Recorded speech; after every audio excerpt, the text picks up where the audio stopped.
Welcome to Church of Satire Presents, a show about comedy, culture, and the people who make things interesting.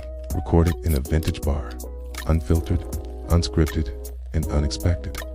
So pull up a seat, grab a drink, grab a snack, and get ready to laugh, cry, and think at the same time. Let's talk. You're absolutely right. And yeah, act doesn't care. Like, act, whatever. But like we were talking yesterday, he was like pulling rock crystals out of his pockets. He was like, the crystals hold the thoughts of. So it's like you never really know people, right? And when I was talking with Mark, because Mark is like one of the most creative people that I know, right? Like he's involved in everything. Like he does stand up. He's a writer. He's an actor. He's a director. Like he does like live plays and stuff. Like the guy does so many things. So he's super creative, and like just like hearing about like where like he came into it so much differently than like I came into it. Oh, that is a nice comparison. So it was just cool. And then same thing with Act yesterday. So as we talk, like whatever, dude, like I'll probably ask, like, absolutely, how the hell do I'm an open book. Yeah, like how do you even? So it's just one of those things. Like there's so many ways to skin this cat, All right, but anyway. I'm ready whenever you are. Kasey Nicholson, welcome to the Wiffle Bar, man. So you have a show coming up on Saturday, and we're going to talk a whole bunch about it. But we were jamming a little bit before, and we were kind of talking about how, we pass each other in clubs at night, like telling jokes and stuff. But, like, we really don't ever, like, sit in a setting where we're not being totally self-centered and thinking about our jokes and, like, talk about, like, how we even wound up doing this stuff, right? So that's where we'll start, right? Like, I want to know, I think that being a comedian is a weird thing, right? I think it's a weird thing to choose to do. Right. I do it, so, like, I'm addicted to it, obviously. It's a huge part of my life.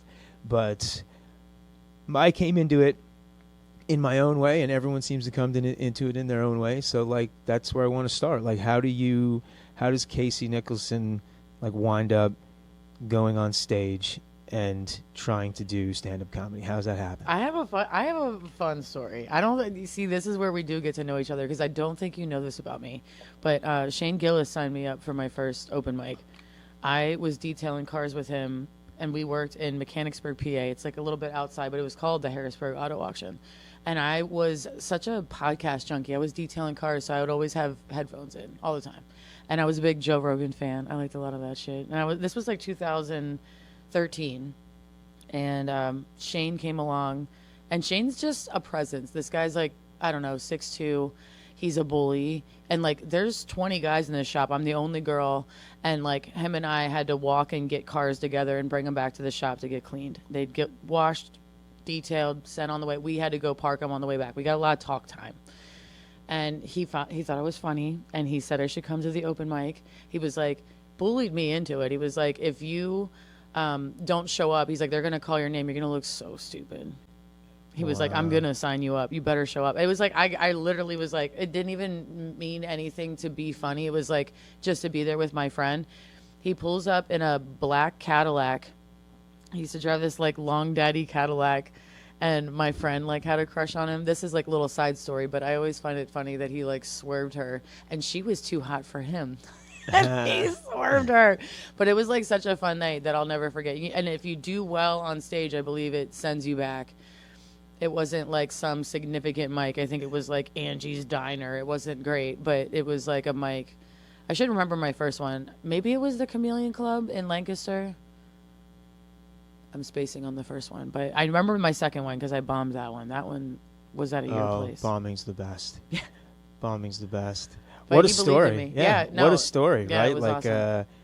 Like I've never met Shane. Mm-hmm. Obviously, crossed paths with people who know him. You know what I'm saying? Because he's a local guy to Central PA, but skyrocketed.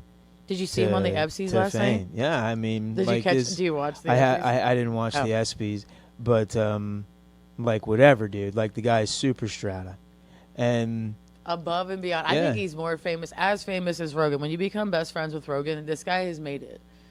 Oh yeah, he's shit, just, yeah, like, Shane absolutely killing it. Well, even like once the whole Saturday Night Live thing, like that was it. Like once that happened, he was in the national discussion and clearly ready. You know, when the hot lights get pointed at you, like you, funny or you're not, you're ready or you're not. And I like, mean, when that shit happened, the dude I was was ready watching, to go. like, as a close friend, fan, whatever, like, he would go on journeys whenever, like, everybody knows him as, like, a Philly comic, but he's not a Philly comic. He's a Harrisburg comic. He started here. I think he really wanted to be an athlete. You know, did you know he went to, what is it? He was whenever you go into the military and you're in the military army football, what's that called? No, I have no idea. West Point. Jesus Christ, he went to West Point. Okay. And I think I've seen like reels where he talked about like Yeah. a stint at football. The guy's made to be a stand-up. He is made to be. I mean, He he's literally said to him, he was like, "I can't do this. Send me home." And he quit West Point. Not to shit on my man's, but if he like literally went this other direction. But I was working at the Second Street Comedy Club, and we were like emailing. This is like how long ago it was, but I was like, "I'll get you in at this club. Like, I'll make sure that you're hosting on the weekends.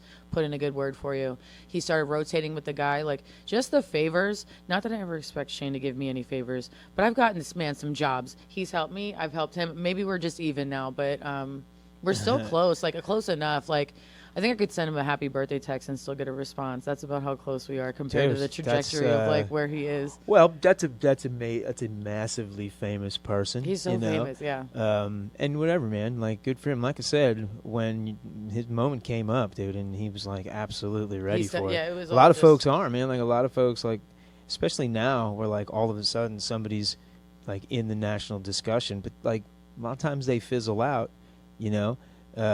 Because there's not the talent doesn't match the moment, but like Shane was obviously ready for it. So what a great story though, to like that be your first mic. Yeah. The most famous comedian in the world signed you up for it. He believed in me, and he still like. He probably still does believe in you. I think he's still like the last time he saw me do stand up. I came home from a deployment. I hadn't done stand up like faithfully on open mics and stuff, and he saw me.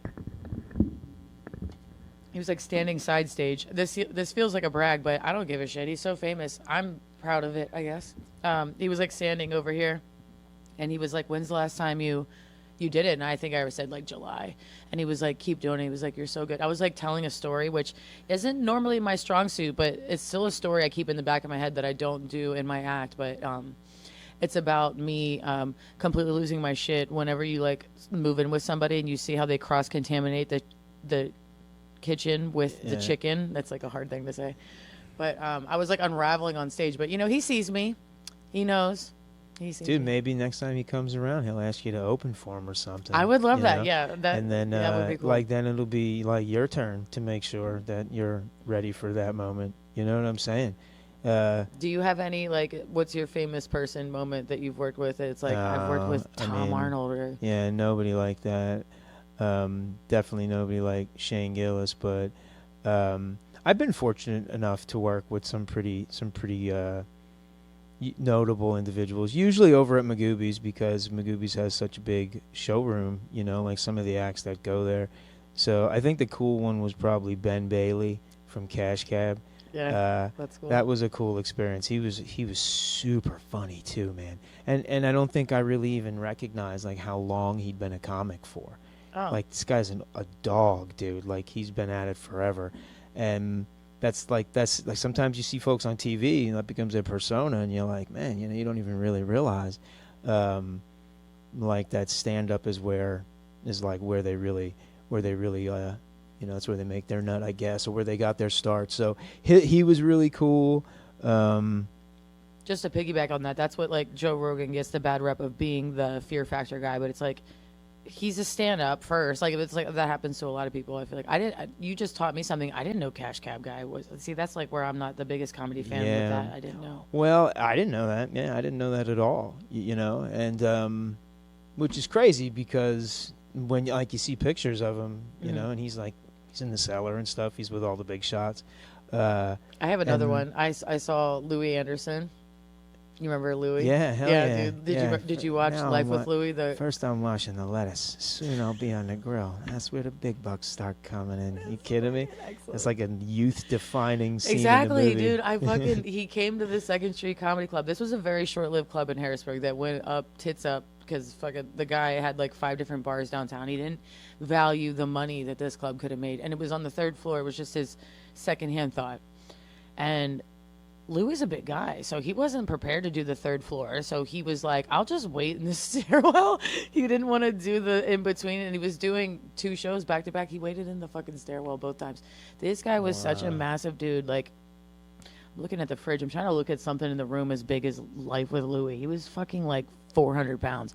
Wow. Like, yeah, he was tall and just a stature of a human. So, like, I remember I opened up the door, and he looked at me and he was like, I didn't know he was gay either. I didn't have a computer as a kid. We weren't that family. I didn't have a computer. No, I and couldn't Google frankly, shit. how much of it was like even publicly known at the time anyway? You know? Well, like, was your gaydar off? Did you see him on the fucking Family Feud? Did you know Louis was gay? No. Okay. No, I don't. I don't. But then again, like, I don't really know. Besides Ellen, Yeah. I'm like, that's, Imagine meeting a hero, and then you're like, he's fucking. he's a gay I can dude. say it now because he's gone, R.I.P. But yeah, he was so flamboyant right off the bat, and he was complimenting Louis me. Anderson. Louis Anderson, Isn't that, big isn't homo. that something? Yeah. Probably a top, because you know. Yeah, Yeah. I don't know. Yeah, I don't know. Yeah, I'm of the like, seriously, like, whatever, man. Who cares, right? No, but he was very nice. He complimented me, and I always say it's like nice to get a compliment from a gay guy because it was like it comes from a real place. He wasn't just being a creep. He was like, "Wow, you're so beautiful," and I was like, "Thank you." It was just such a moment. It was a short-lived moment, but I met a couple of cool comics at that club. I met like a Tim Meadows, a Tom Arnold. Super funny. Both guys. Yeah, super funny. good crowd work. Tim Meadows was great, and then I saw the joke thief guy. Who's the guy that stole Joe Rogan's jokes? Oh, Carlos Mencia. Yeah, I saw that guy. He sucked. Nobody really liked how he treated the wait staff. No tipping. Expected, him and his boys to get everything pro bono, but no tip. And it was just just some weird I never behavior. met him. And this is such a small club. I probably never will meet like any of these people. But No, that's not what we're manifesting. We're yeah. extending the club. Things are happening. Big yeah. ideas. Well, I mean, I think that any one of those names, if they were to come to the club, they would experience the same thrill, the same taste that others that do it here. But like, whatever, man. Like, you mentioned some people Yeah. who like do stadiums.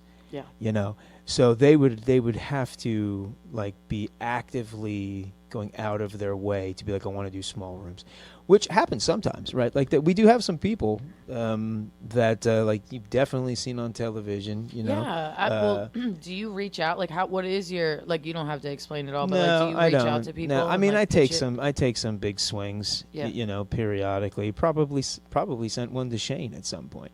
What about an Earl David Reed? But yeah, reached out to EDR. Yeah. But he was like into doing other things. He was into doing like more fire halls and stuff, I think. Which, like, whatever, to each his own. Yes. Like, I'm really like whatever about that stuff. You know what I'm saying? Like, if somebody, I'm up front about what it is here, and if somebody like doesn't want to work it, like it's like it doesn't bother me. You know, like that's good. I'm up front about it. You know. Yeah. But sooner or later, like, you know, we have a lot of cool, like, you know, new stuff with, you know, we're going to be like this stuff that we're doing now. So, you know, rearranged the room a little bit to accommodate some more guests. So, like, I'll take some swings in 2026. But by and large, dude, like, I work off of referrals and then return comics, you know what I'm saying? Only 52 weekends in a year. And this is just like I'm here, you know, like I'm actively working in here. Absolutely. So I try and surround myself with like new faces and give opportunities, right? Like, Yeah, I'm I'm all really about excited. I'm all about giving opportunities, but at the same time, I'm also like, you know, bird in hand. If I know somebody's like reliable, funny, has a little bit of a following around here now, it's going to be on time. Yeah. Is going to be respectful of the people around us. It's going to be a good hang. Can you read know? a room. Dude, Yeah, like that's a lot of sometimes- boxes to check. Yeah, sometimes you're like, you know what, man? Like, I'm just gonna go with what I know. I try to, keep it like a little bit, fresh, mostly by doing like opportunity shows, like giving people a shot where like, I'm not quite sure why they haven't gotten it yet. Yeah. So that's what July is all about. Like that's what this whole month is about. Is It's just exciting. for folks like yourself, who, I just don't see them on enough posters, closing shows. No, thank you. And like, I just feel like you always give me the push when it comes to like right when I need it the most. It's like you made me a host, you made me a feature. Now I'm gonna do like a headlining. Like I've closed out shows, but what I'm gonna do this weekend is epic for me because it is like getting the big spot on the poster and like taking it serious and like doing the time. Yeah, It's and once you know you can do it, like if you can't do it, then you just keep trying. Yeah. Like, okay. Like that shit happens to me all the time. You know what I'm saying? Like, Will you but go if into a set and be like, this is 40 minutes or whatever, and then like it ends up being longer because of crowd work, which is Sure. great. And then sometimes I imagine it was shorter because maybe it's like rushed or said or maybe different. you get a dead crowd. Yeah. I mean, there's all kinds of factors, and maybe you forget your jokes, or maybe you go up there and it all comes together, and the crowd's hot, and the place is packed, and the feature was awesome, Mhm. and like you just take it home, and all your jokes land, and you enjoy yourself up there. Like once that happens, like I don't know, man, like a whole other level of consciousness opens Nice. up to where That's nice. now you can do it, so you can approach the process to where I don't know, like do you want to like I still take whatever comes my way. I don't really like hosting. I've been doing more of it here, but not like whatever. I'm not like trying to drive a couple hours away from my family. But like if there's a guest spot nearby, whatever, or Mhm. if there's like a feature spot, I'll take whatever, man. I don't really care. But having that 40 minutes in the bag, that's nice, because then you could be Dude. like, hey man, like I'm looking at headline. Oh, I only got feature work. It's like, okay, I'll take feature work, whatever. You get to know the booker, you get to know, you show them what you're made of, but you're And I'm ready. sure you can agree once you're doing 40 minutes, when you do get those 20 minutes, it's like you kill because you're so used to being on stage that long that it's like a little gift, a little treat, if you will, to be up I there love 20 doing minutes. the middle. Yeah, the middle spot is sweet. My favorite part about doing the middle, I won't lie, is that I get to go home early. You won't stick around all the time? Well, you have 6 Nah. kids to tend I'll hug to. it out like with the headline or Yeah. whatever. I'll even tell them like listen, man, I'm gonna stay. I'll stick around for a little bit, I do. I stick try around. to, but like there comes a time when you're like, this is a gift. The gift is I get to go home to my family early. It is a little treat. It's one of them things where like comedy doesn't keep me until 1 a.m. all the time. Like I could be home by 10. So you got to take those. So I like middling. Sometimes the middle spot can be tough though, right? I mean, if the host, I've had to follow hosts that just like kill the room, man.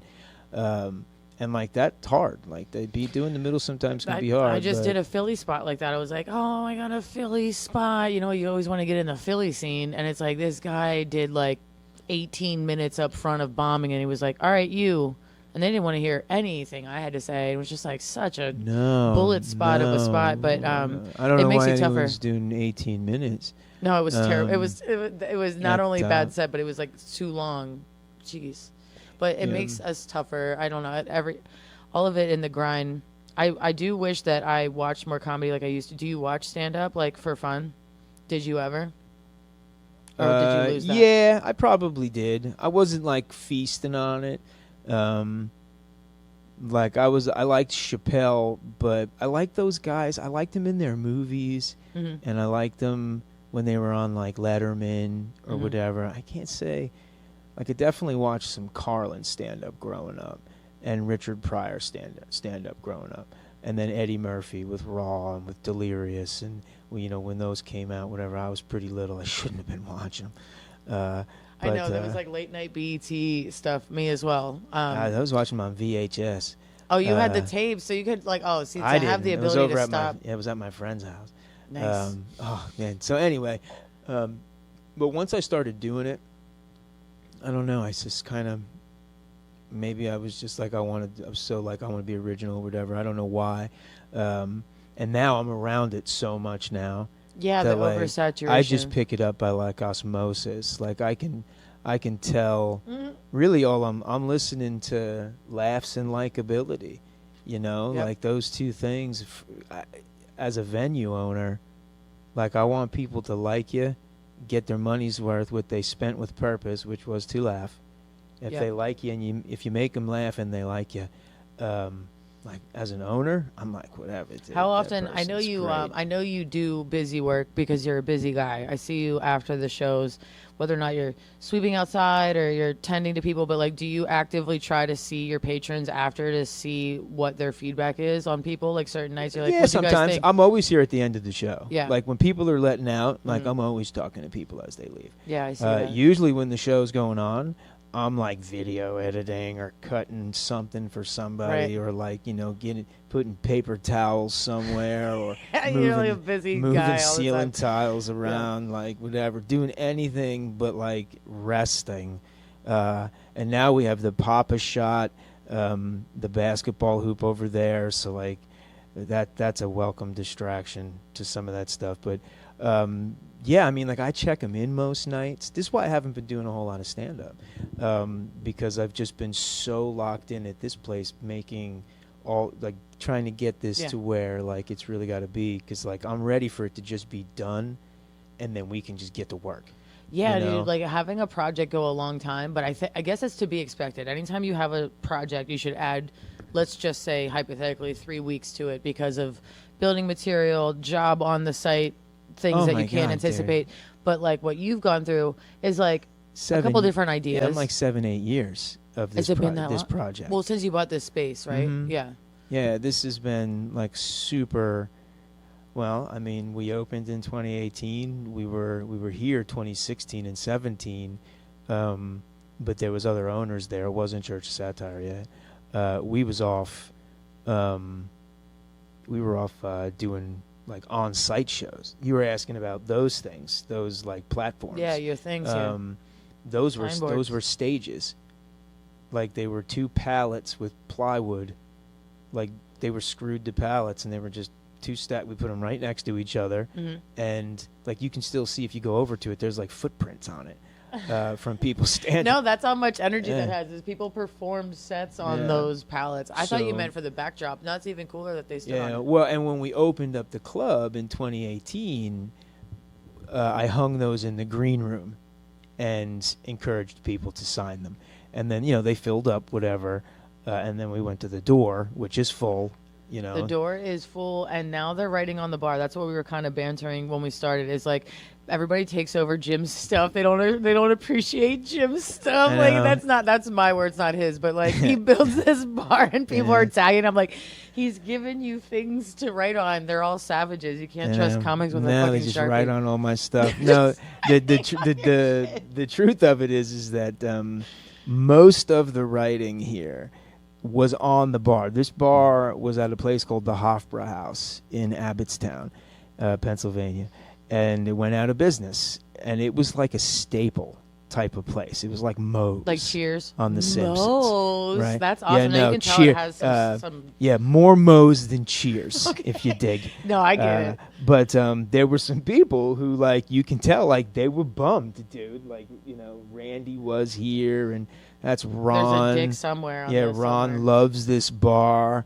There's a lot of drinks served specifically here. There's a very worn Yes. spot of Yes, like that drinks was- were that's like opened up. Norm. Look, my That's drink happened to make its way to Yeah, this it's spot. Norm. That's Norm's spot. But Norm's to your spot. You point should about take tagging, Tony Woods was here, and Tony Woods just signed his name on And it. it's Tony Woods. There's nobody else we want a signature So- from. Yeah, that's. Oh, you kidding me, dude? Like the value of this bar just went up. No disrespect to absolutely. Randy or Ron or Rob, but The or Tony Woods. Tom Nutty. Like Tom Nutty signed it too, but Tony the Tony Woods signed it, which is pretty cool. Absolutely, uh, and he put it in a box and everything. Yeah, He and gave you a whole truthfully, for me, as far as like working with famous people, like Tony Woods is probably. thing.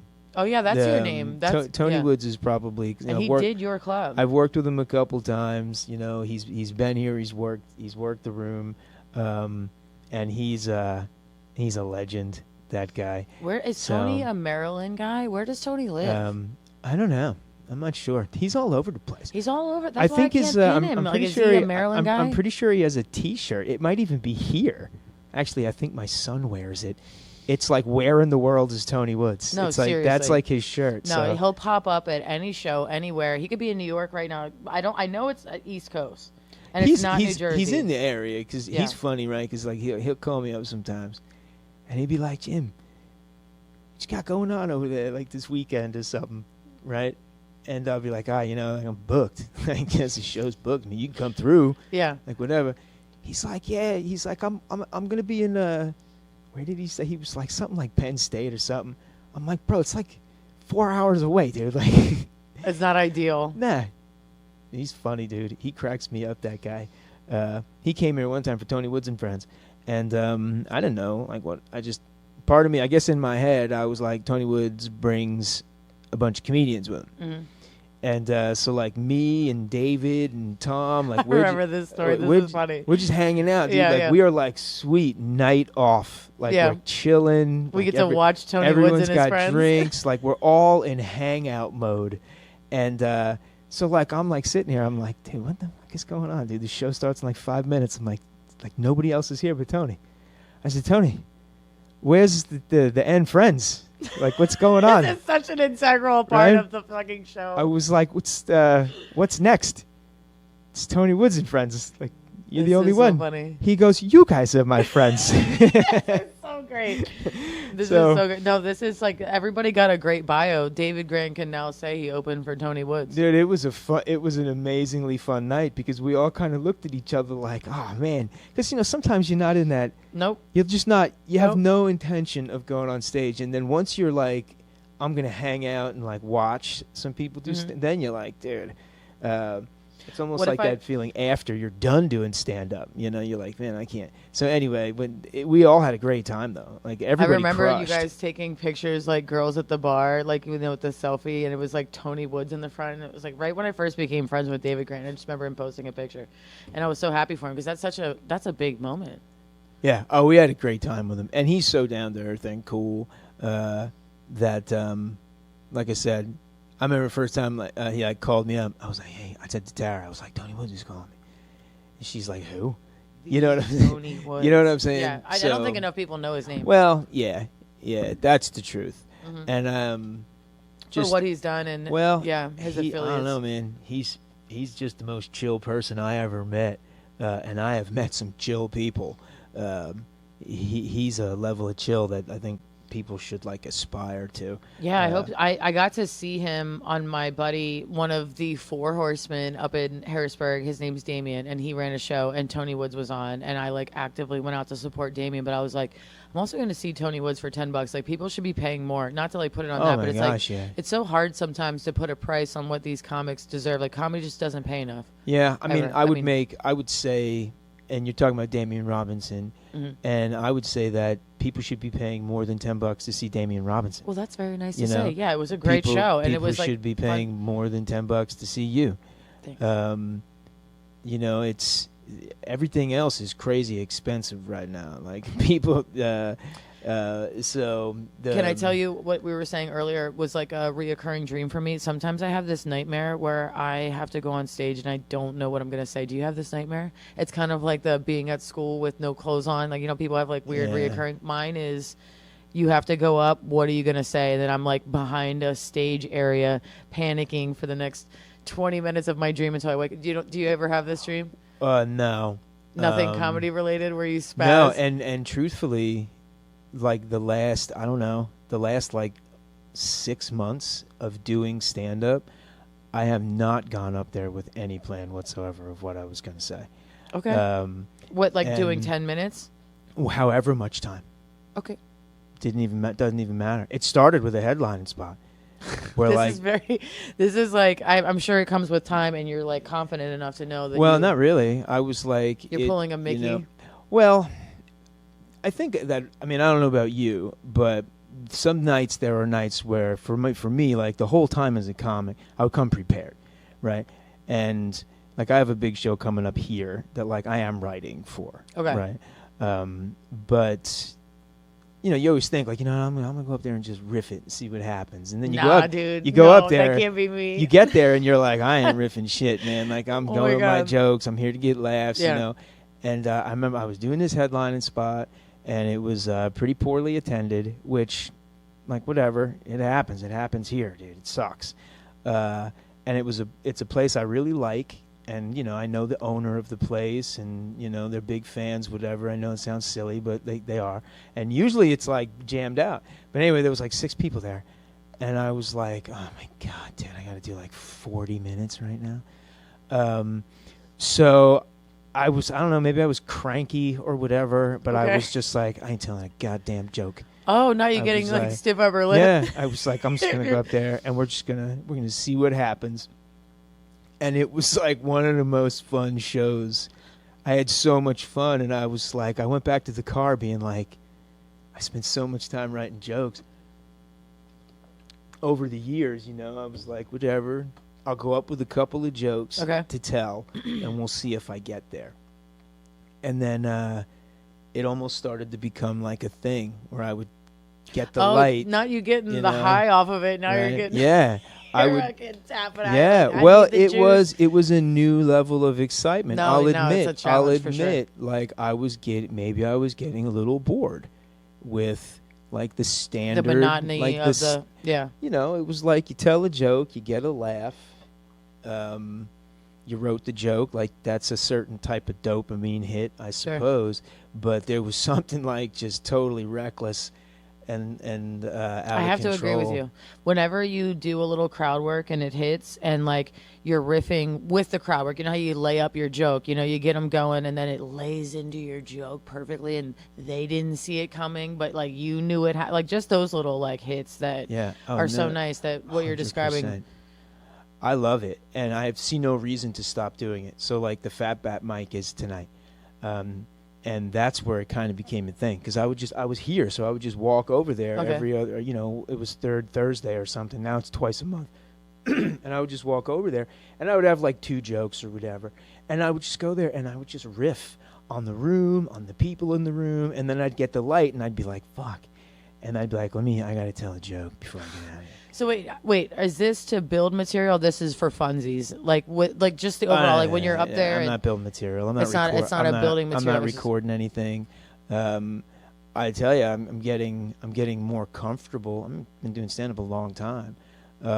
You leveled up. Like I'm just an additional level of comfort. Sure. That's important. You know, and like I said, doesn't mean anything.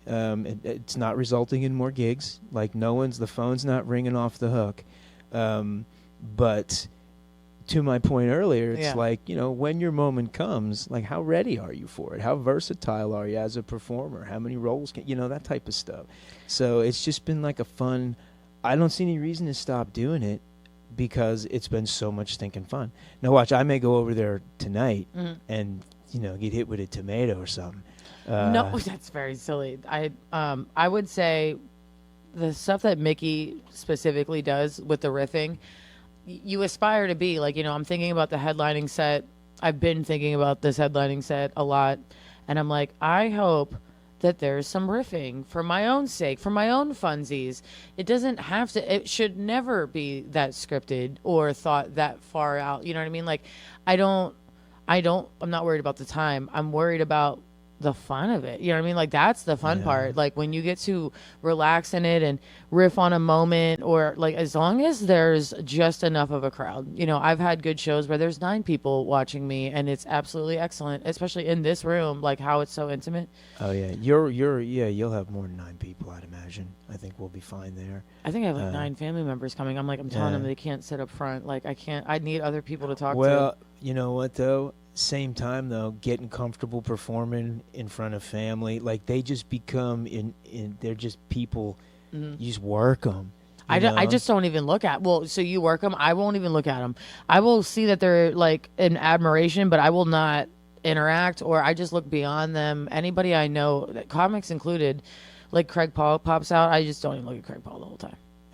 Like, what am I going to look at him? He's not making a happy face. Like, I'm not going to look at Craig. He will appreciate that comment. Yeah, he will. He will appreciate that comment. Because he does. He comes installed with a little bit of a scowl. He's fucking brooding ass. But he's having a great time. That's why me and him click, because I get him. He knows I get it. He's fucking brooding ass. But so Ack is doing Friday. Who is featuring for Ack? I have no idea. That's not true. David is hosting. David's hosting all month. David's which is hosting awesome. all weekend, which means I'm going to be running sound, which means don't even bother asking for music. I'm just going to play whatever's on the deck. Please play whatever. Yeah, It's yo, so short-lived. Last time, I didn't even change music. I just played one song, and then I'd play somebody up to it, and then play somebody off to it, and just pause it, and then the next person The would same come, and I song, would just different parts of the song. I would just it played in a row. Like I would just pause it and bring the next person up. Nice. You know, it was like 4 or 5 comics on the show. They were all came up to. Look, it all the comes same. out like this song is 2 minutes and 30 seconds long. It got all the we comics up practically- and yep, down. Probably played almost the whole song. I It's even actually played, impressive. played the last minute of the song, like as people were leaving. You made It's like- use of one Yeah. song. We actually pay per song here. Yeah, so I'm it's I'm so frugal that It's like I'm like, we're not $2.99. using extra songs, kids. You know, we're all going to share this song tonight. We're going to do that from now on. So anyway, don't even ask. I won't. But I'm just kidding. If you really want something, but I don't think it matters, to be honest with you, dude. I'm going to have somebody come up here and play acoustic guitar when I come up. I'm not even going to play music. So are you recording yourself? What Yeah, I mean, You're- we'll see what happens. Yeah. You know what I mean? The footage, the thing with recording is there's like so many factors. You know, I mean, if the footage is blown out for whatever reason, like maybe a setting wasn't right or something happened, Yeah. then like it's toast, dude. It's got to look amazing. And it's got to sound amazing. And Recordings kill me. Like what? Please tell me you have this too, where you have a great show and you're like, I can't wait for the tape, and then I get the tape back and I'm like, what is this? And it's just not the same. Because I experienced it, I'm like, that's not the laughter I was getting. It's there, Yeah. but it's not. I felt it. I saw their faces. It's just always different for me. Yeah, fucking I hate mean, it. I really I struggle. have a pretty good tape. That like I need a good. and again, like the phone ain't ringing off the hook, you know, I'm not sending out a ton of avails, Yeah. but like I'm happy with the video, right? Like I don't have a beard in it, so like I look kind of weird, Okay. because the show just happened when the ice cream store was open. I didn't have the beard, but like That was a weird era without the beard. You were like in disguise. Normally people put stuff on, you took stuff off, and it was like not the same. yeah, human. oh yeah, I could walk in a room and people wouldn't even recognize who I was, which was cool. Which was actually like cool. those? Oh, Yeah, you get I to liked meet it. Alien. I didn't care. But I mean, obviously, I'm more comfortable with a beard because once the ice cream store closed, I was like, I don't need to be clean shaven anymore. You know? Did that ice cream store put 10 pounds on you? Did you eat a lot of ice cream? No, it was so stressful because it was such a failing business that I probably lost weight.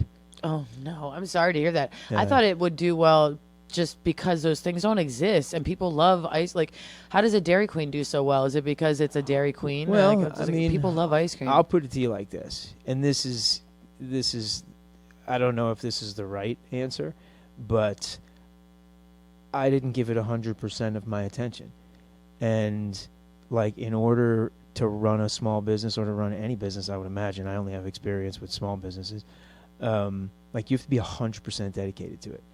so you know, true. And if you're and- like a parent, 80%. Well, yeah, I you was know, trying to like- run both of these. Yeah, you're trying to places. do that. It was like you know? 10% of your time. And it just like I got no passion for ice cream. It was physically hard work, dude. What do you mean? It was You know? like all the washing Yo, of things that you can't Like, anticipate. yo, All the dishes. yo, the scooping, like no joke, dude. I had a bicep vein on this one arm. You should get like an ice cream I know. dedication Bro, of some I sort. had to. I was This is- switching. this I was. bicep is I was too scooping. switching arms. I was like Popeyed out, and then like I got a bad back, dude. I'm in my late 40s, man. Like, come on. come I'm like on. reaching into the ice cream cooler, pulling these like drums out, and I'm like, this is why they pay 16-year-olds like $3 to You do fucking- this stuff. You pulled muscles. No, I was, dude. I was coming home at the end of the day, working all day long, making like $18, like sore, and I was So like, what am I doing? I'm so This- sorry because it's this like is- a dream.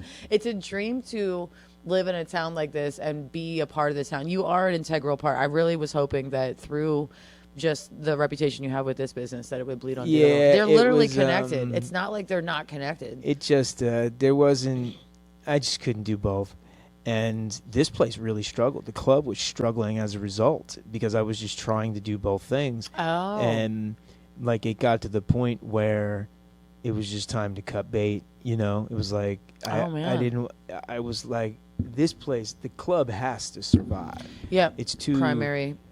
You know, like it's your main hoe. Your side bitch was taking up too much time. I know. You know, and this place struggles in its own right. You know, like it's hard. It's a dogfight to sell tickets to a place. I know there's probably people who are going to watch this who are like in our circle. Some of them are booking shows, and like they understand how hard it is to sell tickets. Like it's crazy every single week, trying to sell every single week. Like it's a job. You got to be 100% all in.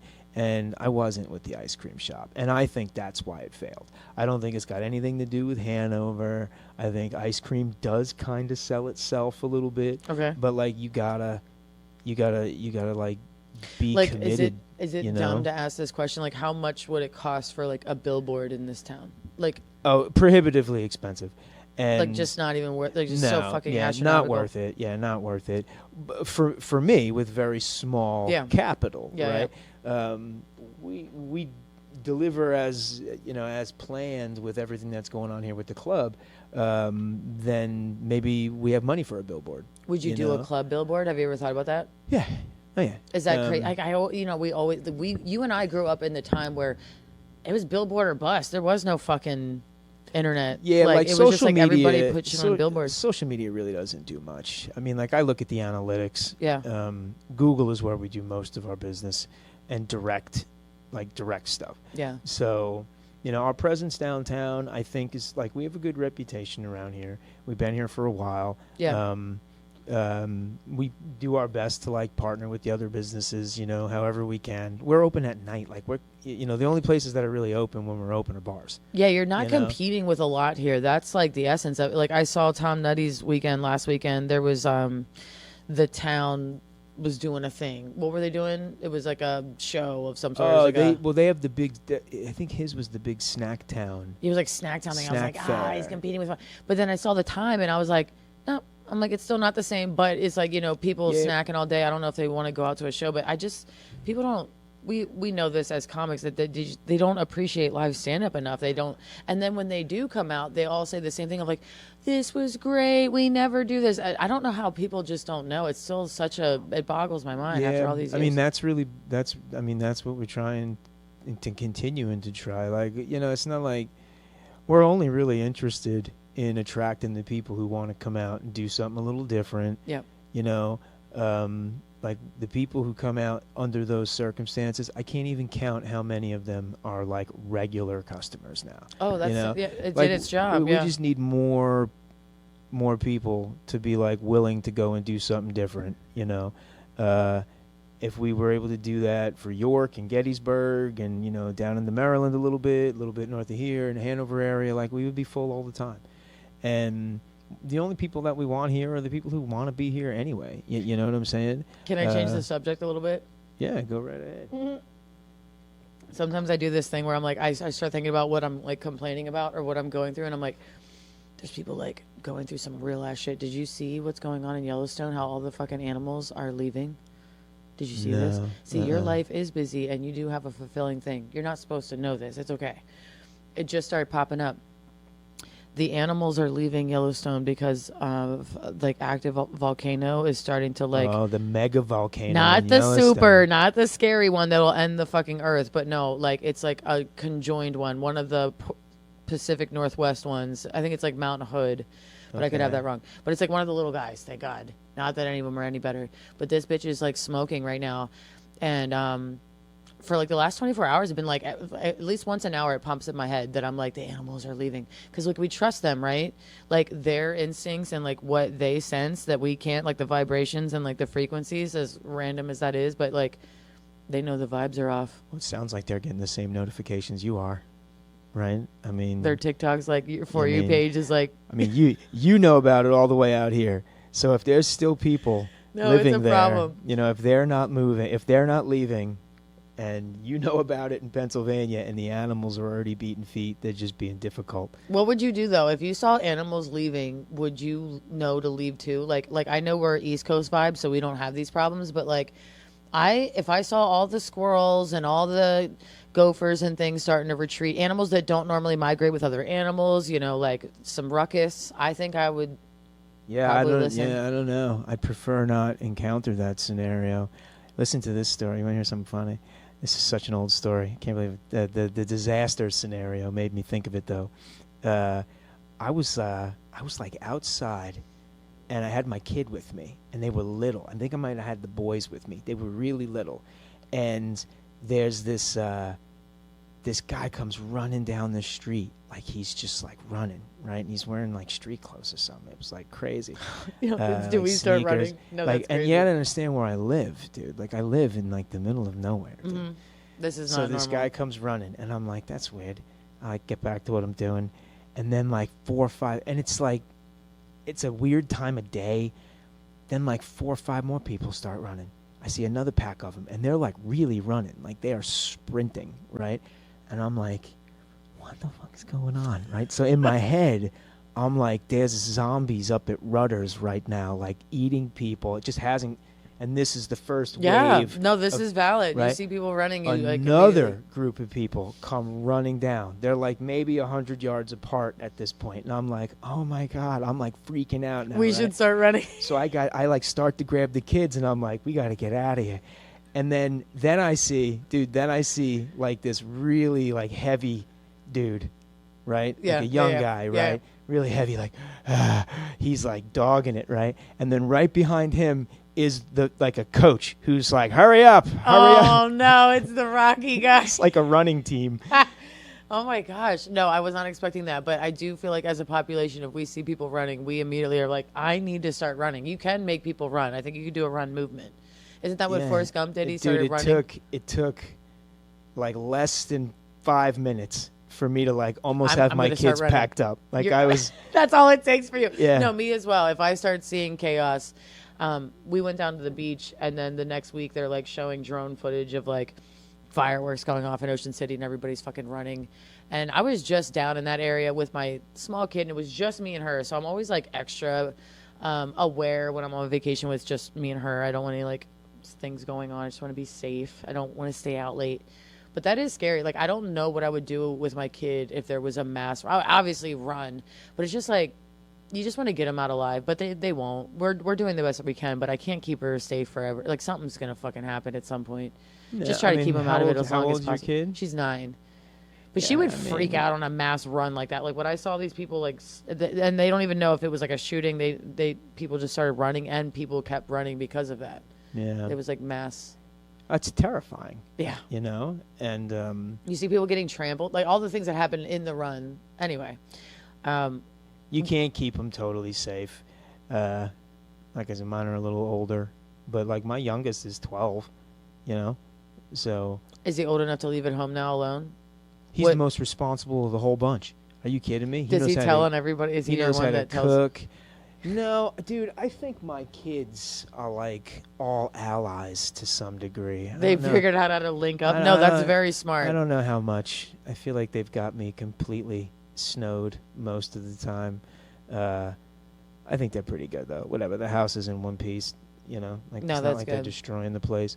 My youngest is super responsible. No, we love this because like you don't want a son to be into fire. No, I was. Were you a fire kid? I loved lighting stuff. What is that? Where does that come from? My brother was like this too. They had to like take all the fucking like the grill lighters out of the house. We couldn't have any fucking lighters. Yeah, mine wasn't quite so clinical because it gets clinical to where like like in terms of like headspace, like there's a compulsion with fire. Maybe some caveman brain. I'm fascinated by fire. Still am. Like when we get a big old bonfire going. What, do you go into a trance? You just love it. I can't, dude. The heat. You can absolutely go into a trance. You start a huge fire. I've been there. I've started on those some huge fires, man. Yeah. No drugs involved, dude. just standing right, like just starting a huge fire. And I think I was always captivated by fire. So like, no, none of my kids are anywhere near as reckless as I was. As a little kid, and I think that I was just whatever. Like I still kind of am, you know. Building this place makes no sense. It was, you know, it's just out of nowhere. I had a whole big plan before that failed. So like I'm totally impulsive even as an adult. I think my youngest is probably as responsible as I am right now. Like, seriously. You're equal to a 12-year-old is Yeah. okay. Yeah. I feel like I always do that thing in my head where I'm like, it could be worse. Like, you could have a fucking nasty gambling addiction, but if your addiction is to figure out a project but change your mind, you're not doing that bad. Yeah, I don't know. I still want to. There's still the part of me that is 13 years old when I was like, I'm going to grow up and be a famous comedian. You always want to, Oh, even yeah. that age. I Yeah. know you said you watched the VHS tapes, but yeah. like I didn't know. See, I watched stand up. I always enjoyed stand up.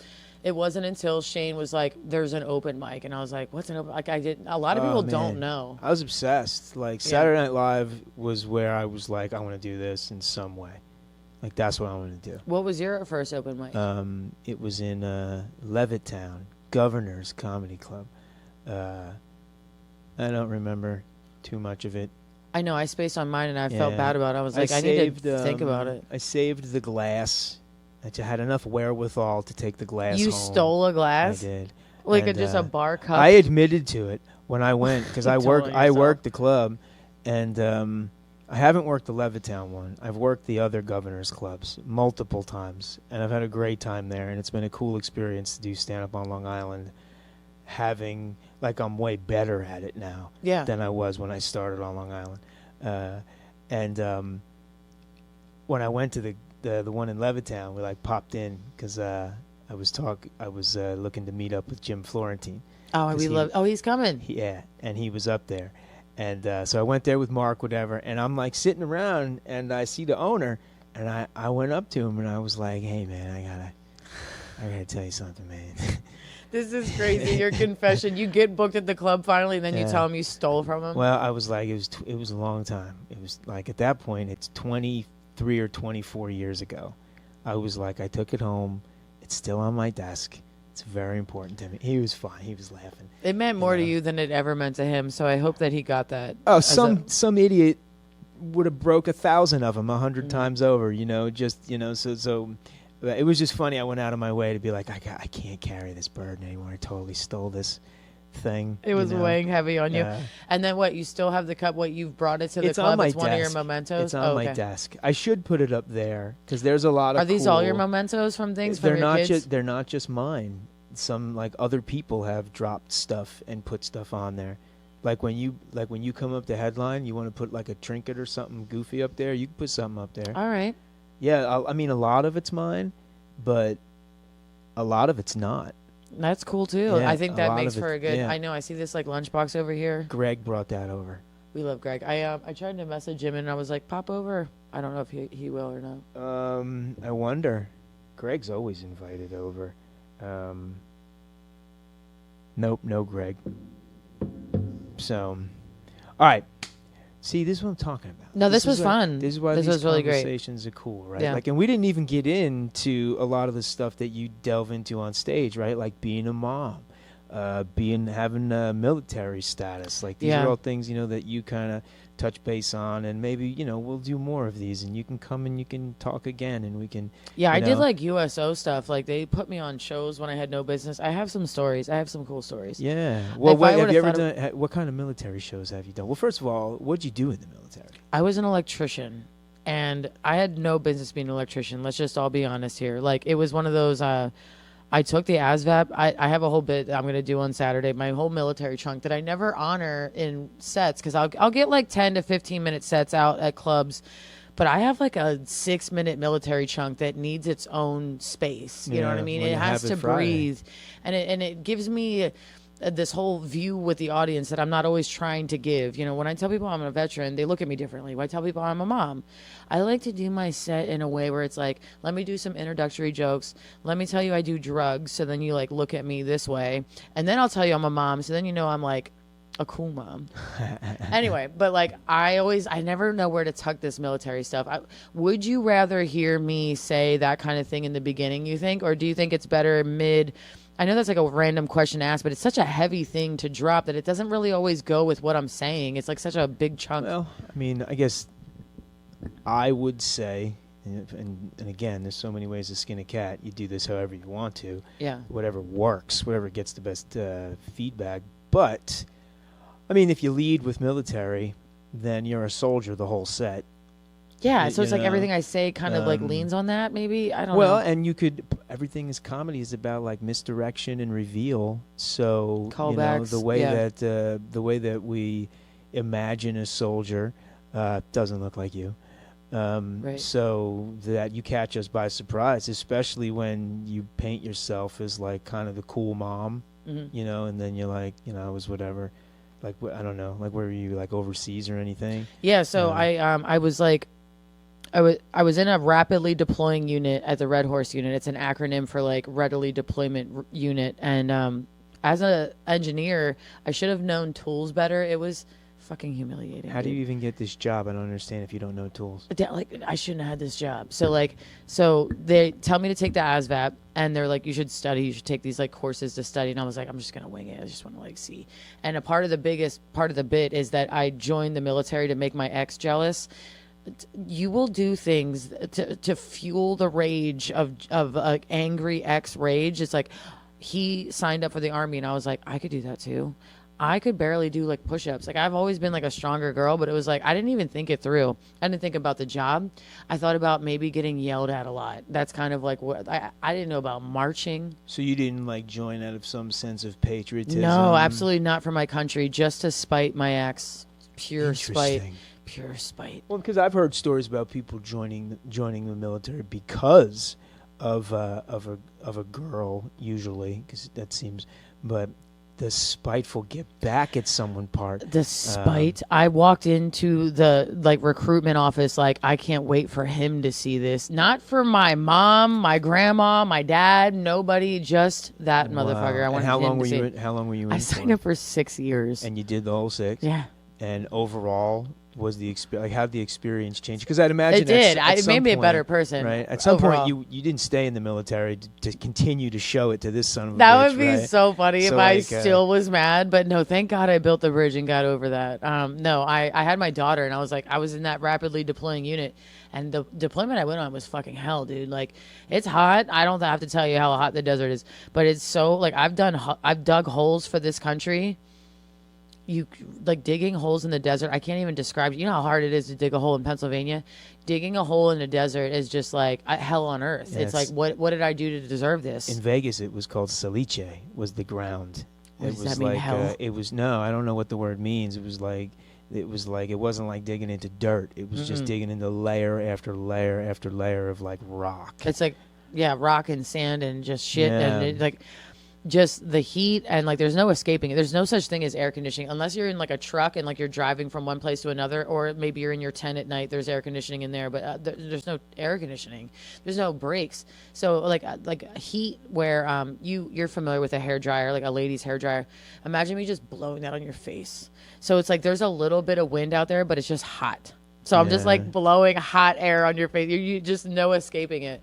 And I'm such a girl. Like I signed up for a man's job. I'm not this feminist. I will sit here and be like, that's a man's job. I don't know what I was doing. Like I was sent to like the I almost said the tool basket, the toolbox, and they're like, get a wood drill bit so and so 8/16, and I'm like, okay. Yeah, they I don't shouldn't have fucking- given you that job. No, though. no. Yeah, I mean, like so, that's, there was 2 jobs to pick from. I tested very low. No surprise. I kind of didn't finish the story. I got like, I don't even tell people this normally. I lie, but I'll tell you the truth for the sake of the funsies. I got a 68 to get in the Air Force, and I think anything below 66, you got to retest again because you failed. So it's like a D minus. I got a D-, dude. I got in, and they're like, you should take it again. And I'm like, no, I'm good. Nice. And they're like, you should take it again so you should get more job opportunities. You could like get better. You could Like, get nope, medical. I'm just here to piss off a guy, dude. I'm like, no, you let me in. I'm in. And they're like, you could be a dirt girl. Right. Which When was, do I get my uniform, and when can I take a selfie? when Like can that. I take a picture for the gram, please? Please. And it was, and like the biggest part of the bit is like, he never even thanked me for my service. Like, I fucking did all this shit. The guy. Did you get better at the job? I mean, I was okay. They pencil whipped me. Like, so I was an apprentice level electrician, but then the deployment came and they needed a level 5, and I was barely a level 3, and they like pencil whipped me through.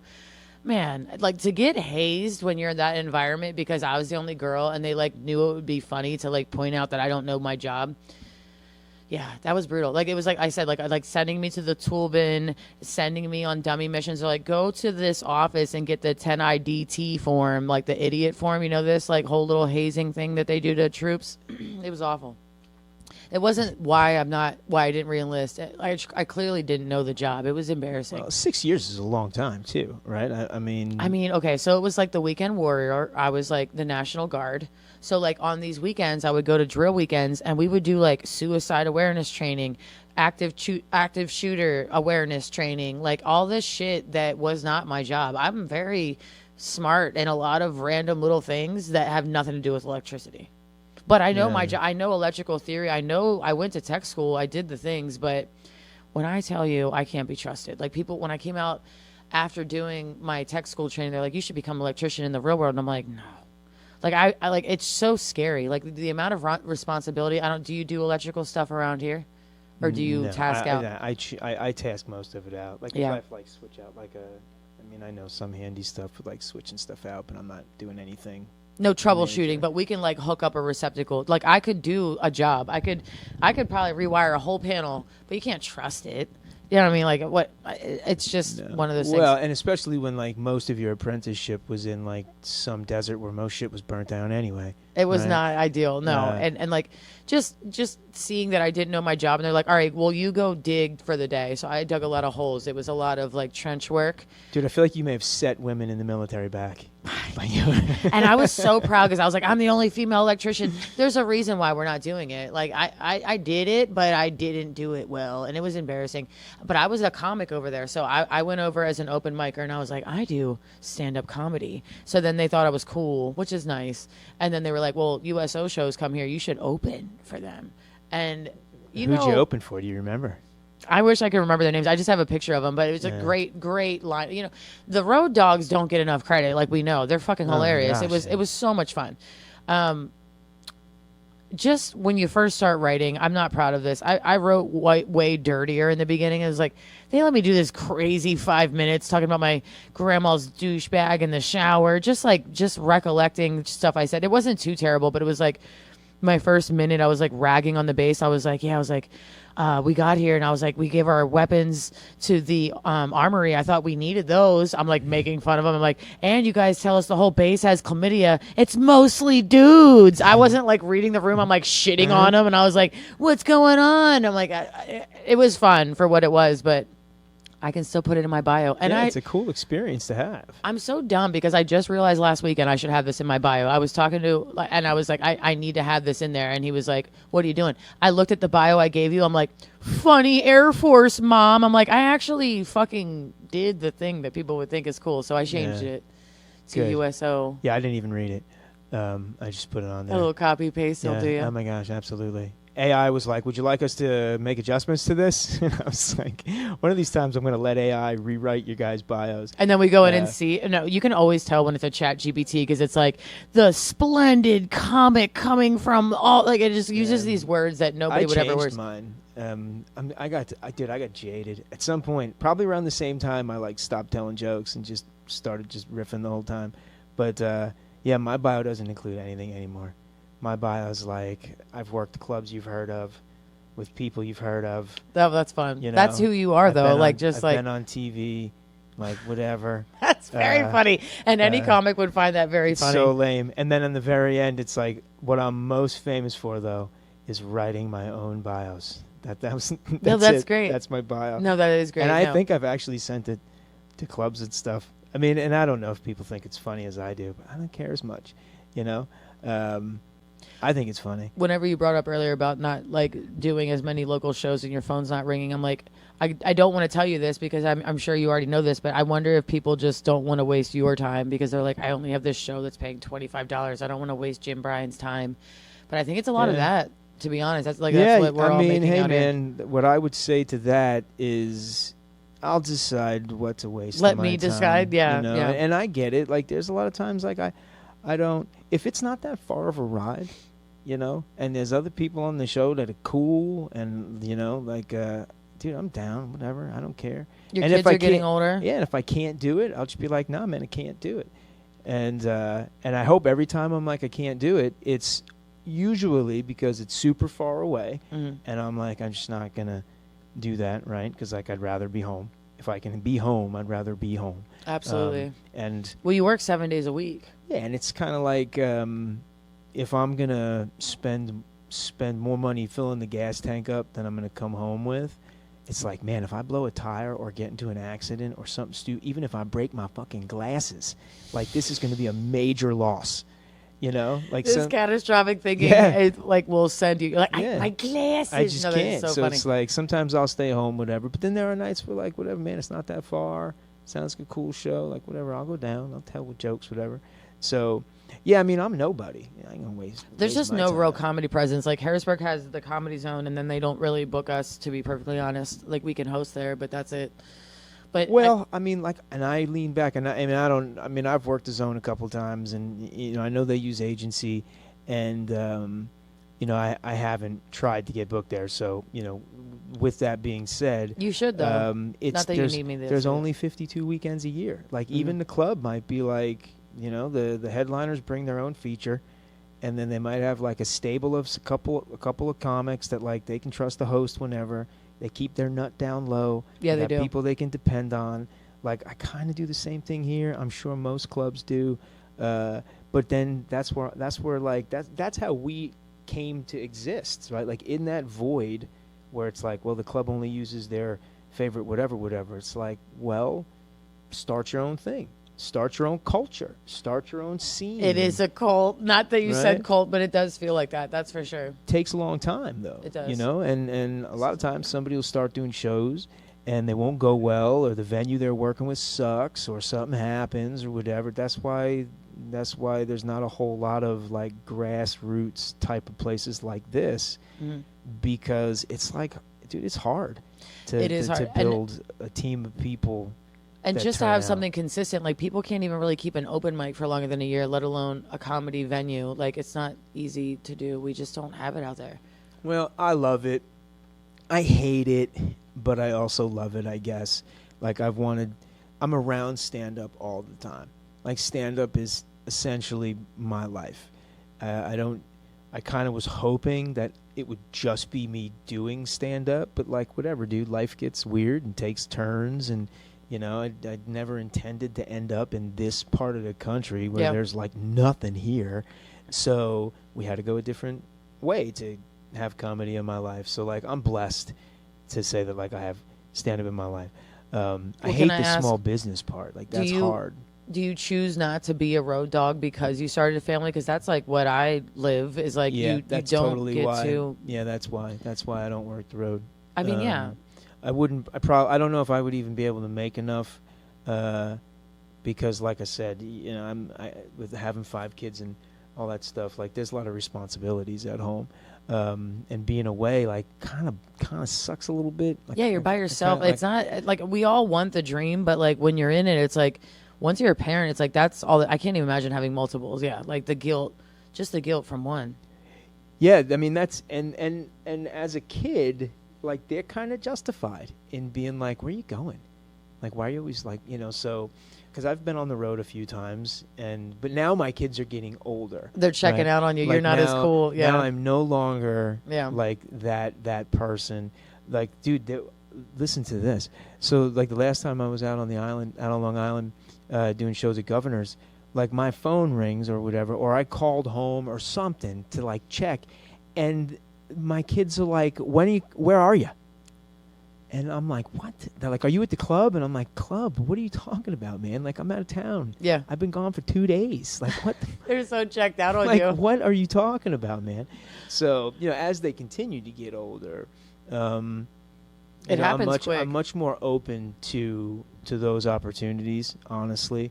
If I could make enough money to send, because I need almost nothing to live on. You know what I mean? I mean, If you've could already, when you prove that to yourself and you're like, we can, like, you're on a budget. We just learned the budget. But, like, now what I would say, which I keep saying this, you already know, I don't want to give you advice, but you already know this. The name you've built for yourself will carry you to get the money that you deserve on the road. You know what I mean? You're a club owner, like especially from, you know, Maryland, New Jersey. I'm sure you have a lot more New York representation because you're from there, right? You're from New York. Yeah, I mean, and I know a lot of comics. Yeah, use and your tools. Now you can. Like, I know it's like it goes on the back burner while the kids, but it's like it never really leaves you. You kind of always know. You're like, when the time's right, I'm pulling the trigger. Well, you gotta, and like I want to have a camper van.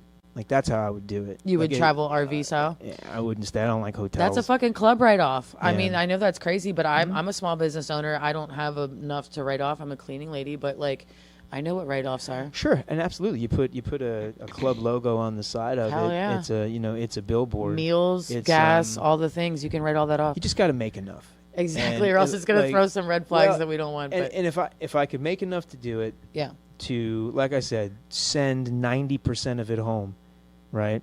To where all I would need is like some food, yogurt, granola, water. I don't eat much. You're a survivalist. Yeah. Yeah, like I'm not worried about it. Just a place to like plug in the van or some nonsense and watch movies. Like I really don't need much. No, being a minimalist is what's going to carry you. But I have to be able to, like, that's the arrangement, like I have to be able to send it all home.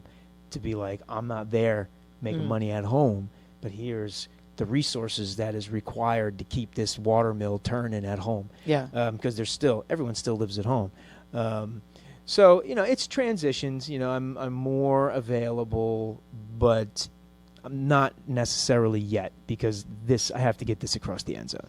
Like, this needs to finish, which means I still have a little bit more work that needs to be done in the club.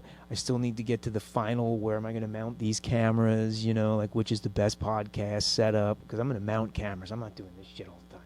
No, you got it. Like, honestly, and you're not getting ahead of yourself. I think the biggest thing is like not being too speedy with a process, like just taking your time and appreciating the process. You don't seem frustrated. I mean, I know it can't be easy, but do you have like a projected end date? Do you think you'll be done by? I want it all done by the end of this year. Yeah. To include a small room for comedians that are visiting to stay in. Okay, like an overnight. Yeah. All of that. That is like, I didn't know that was one of the room options. Even just renting it out is. Yeah, that's not even. The other places, they're just all I did was put up the walls that I took down. It was like Legos. You know what I mean? Like really real hard and heavy Legos. But yeah, way to use the space.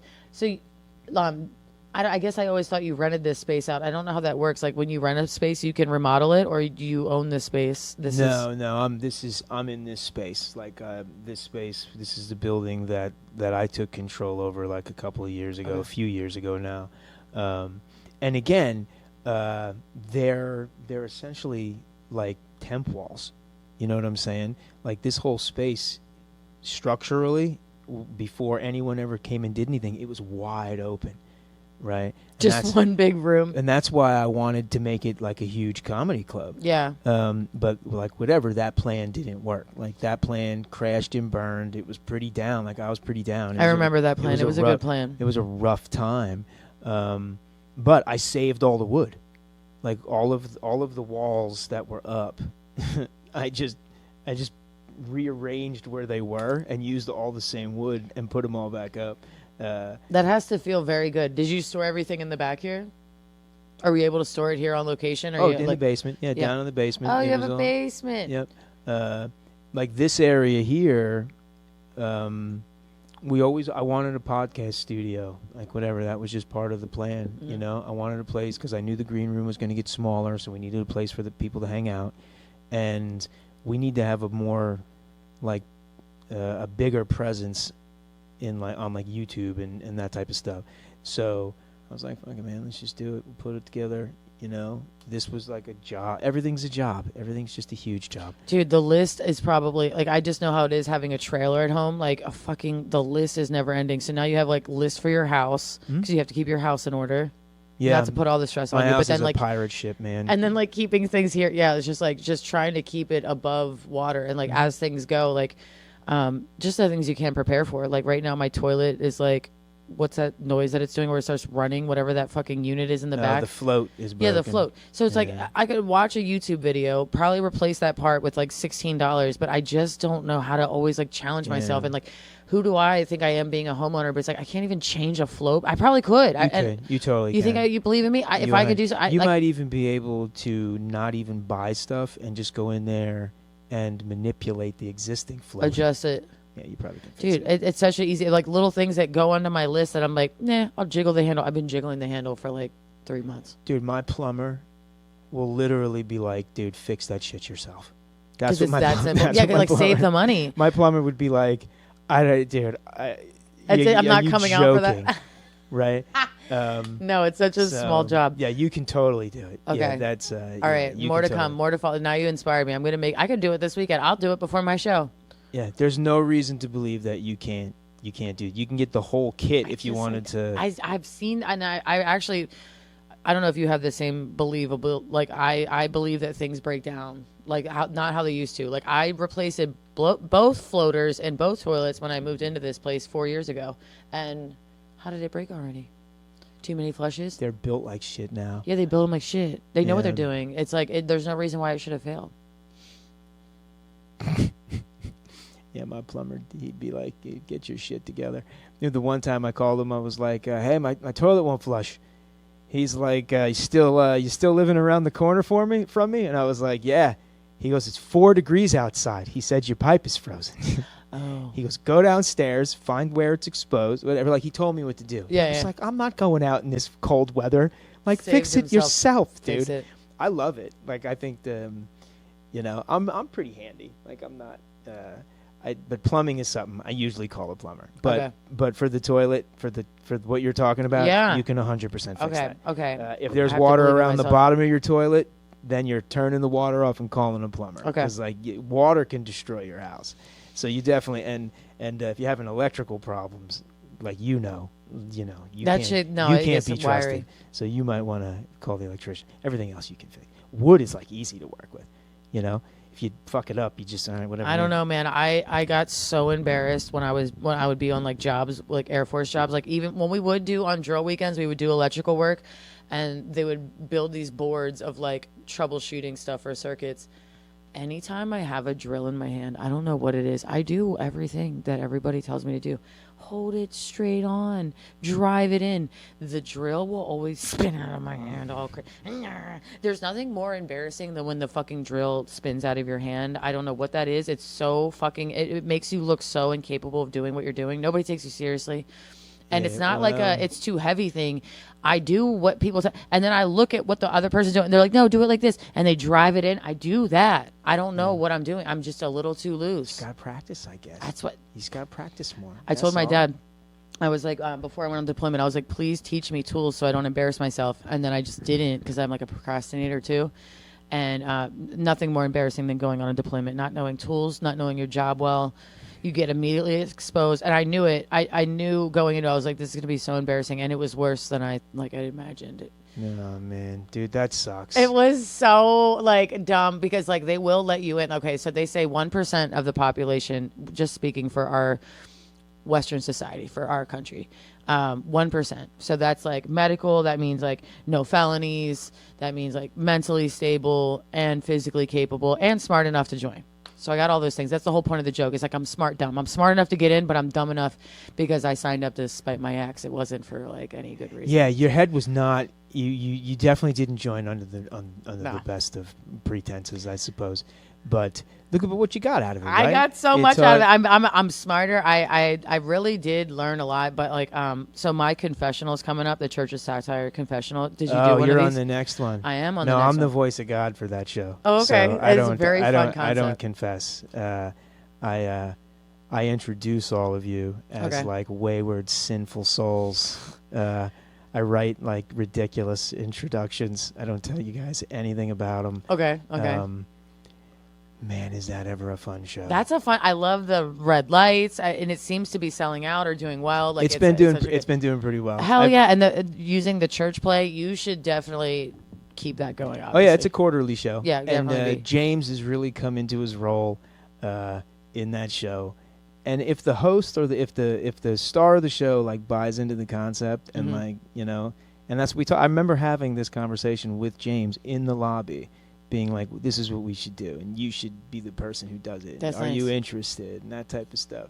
And the first time we did it, like me and Greg like built the whole set out of wood. Yeah. And then from there, like it's just evolved into what happened last time, which was really great. No, it's really great. And I've been like thinking about stories, and I'm like, the only way this is like what makes it what it is like you gotta say a real confessional.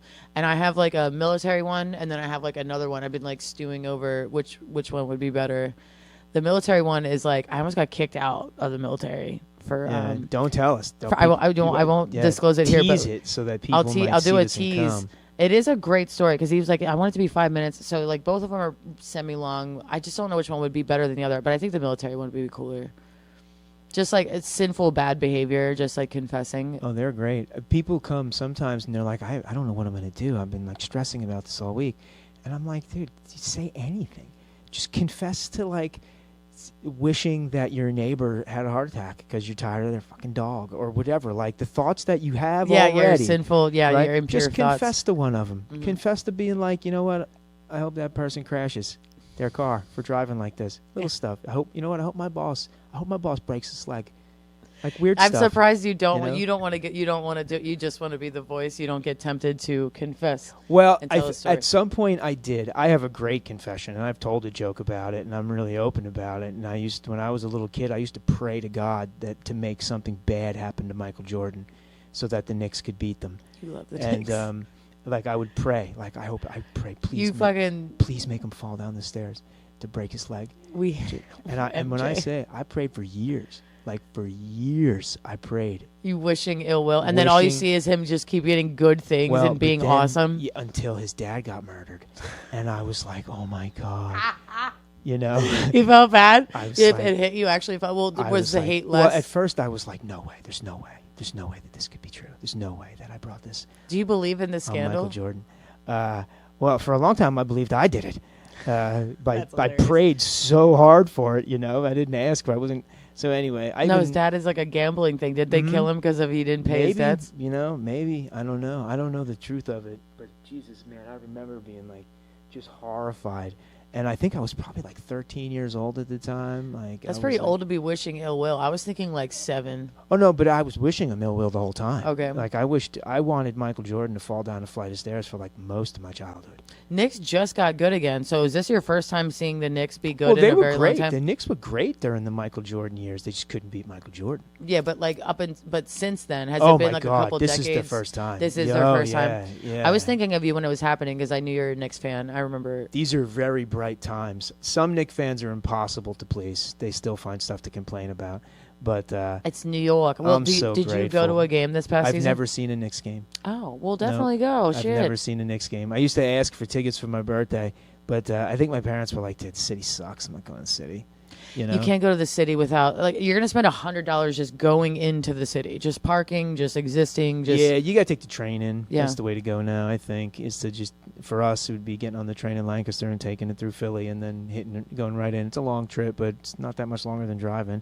No, that would be so worth it. And like if you could spend the night, if you were able to make that work and make it a whole night, but yeah, it's always expensive. Yeah, you can always catch the last train out of town. You just don't want to miss it. It's a long night in Penn Station or whatever. There's some weird folks down there. How'd you feel about OKC winning everything? Did you root for them or did you want? No. You were out at that point once the Knicks were out. Once the Knicks are gone, I'm like, you didn't watch any of it. You didn't care. I didn't watch. You're trapped out. Like, okay. I don't want no part of this.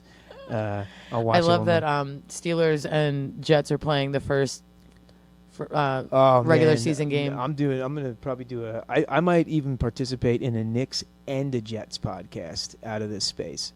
That I'm excited for with two guys because I get to talk with people about. I don't get to talk about like my boys are Jets fans. Okay, so like we talk football and stuff. Nobody talks Knicks with me.